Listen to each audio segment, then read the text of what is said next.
Hey, it's Brian Gronkowski, and I'm here with my week two video journal about the reading this week on the group theater. And I'm going to start off with Vertil's article. I thought that the article had some bite to it and some sassiness when he mentions like the so-called method, the so-called Stanislavski method.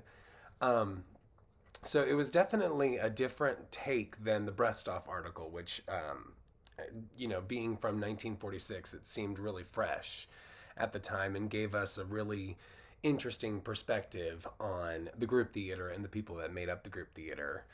I thought that there was one really important quote at the end when Clurman was talking about the group, and he mentions that the method preserved the group and limited them at the same time.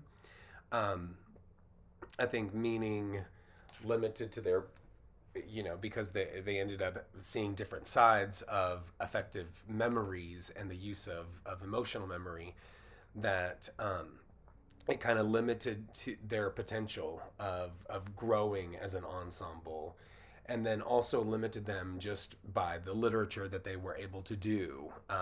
They mentioned they could not do any works that were outside of realism because that is what all of the method is kind of grounded on, and so it kind of limited them um, in terms of what even work they can do. Um, so I thought that was very interesting for a couple of different reasons. And then the Brestoff chapter was entertaining, like the last chapter of last week. What I just really think I appreciated the most is how it told the story of a group of people that noticed something when the Moscow Art Theater came in and visited and did a tour, and that they saw something that they liked and they wanted to go for it. And I thought that that's just the true artistic spirit is, aspiring to, continue your art and to be better. We've all seen performances that have inspired us to become better performers, or productions that contain outstanding direction and inspires us to think of direction in a new way, or look at something else or focus on something else. So I don't know. It just was a little bit inspiring just to think about it from that perspective of just a group of people wanting to continually do better. And it was also interesting for me to hear the intersection of all of these people in acting theory that I've heard of in isolation, but have never actually seen their intersecting lines. So that was kind of interesting to see how Stella Adler fit in with Sanford Meisner and Harold Clurman, who I wasn't quite as familiar with as some of the other people, Clifford Odets.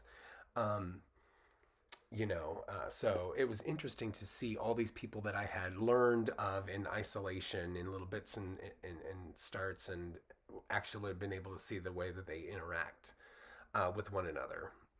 That's been awesome.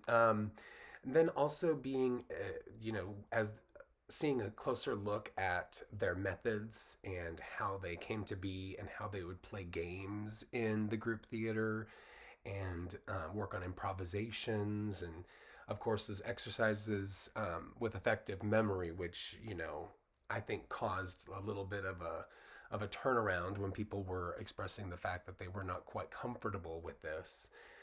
Stella Adler, I think it's um, quite interesting to know that she went over to see Stanislavski. They met up in Paris, and Stanislavski's like, "Oh yeah, we didn't do that. We stopped doing that emotional memory stuff a little bit ago. I mean, yeah, actors started going crazy, so we had to avoid that."